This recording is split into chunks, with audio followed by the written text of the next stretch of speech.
یہاں آپ کو خبر دیں گے، نجی اسکولوں کے دوروں پر اینٹی کرپشن سندھ نے وضاحت جاری کر دی ہے۔ اینٹی کرپشن حکام کا کہنا ہے کہ اسکولوں کے دورے کسی کے خلاف کارروائی نہیں، عدالتی حکم کے تعمیل ہے۔ Sindh high court Sukkur bench کے احکامات پر اسکولوں کا ریکارڈ چیک کیا جا رہا ہے، جبکہ Sindh children right to free and compulsory education act 2013 پر عمل درآمد شروع کر دیا گیا ہے۔ اس حوالے سے مزید تفصیلات جانتے ہیں نمائندہ 5 نیوز فیضان لطیف شیخ سے۔ جی فیضان، اپڈیٹ کیجیے گا۔ جی بالکل، ہم اپنے ناظرین کو بتاتے چلے کہ اینٹی کرپشن اسٹیبلشمنٹ سندھ نے نجی اسکولوں کے دورے سے متعلق وضاحت جاری کرتے ہوئے کہا ہے کہ یہ دورے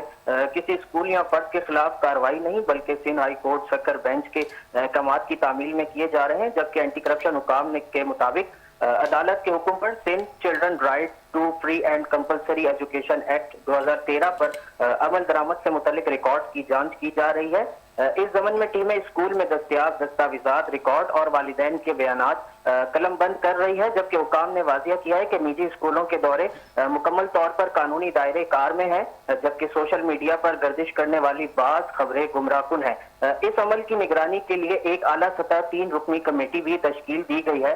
جو عدالتی احکامات پر عمل درآمد کو یقینی بنائے گی، جبکہ اینٹی کرپشن حکام کے مطابق اسکول ڈائریکٹوریٹ کے فوکل پرسنز کے ساتھ مشترکہ کارروائی جاری ہے اور جانچ پڑتال کی تفصیلی رپورٹ 12 جنوری 2026 کو سندھ ہائی کورٹ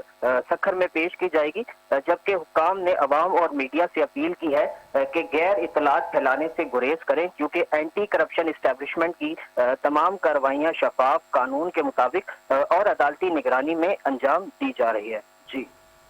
ٹھیک ہے، بہت شکریہ فیضان، آپ نے اپڈیٹ کیا۔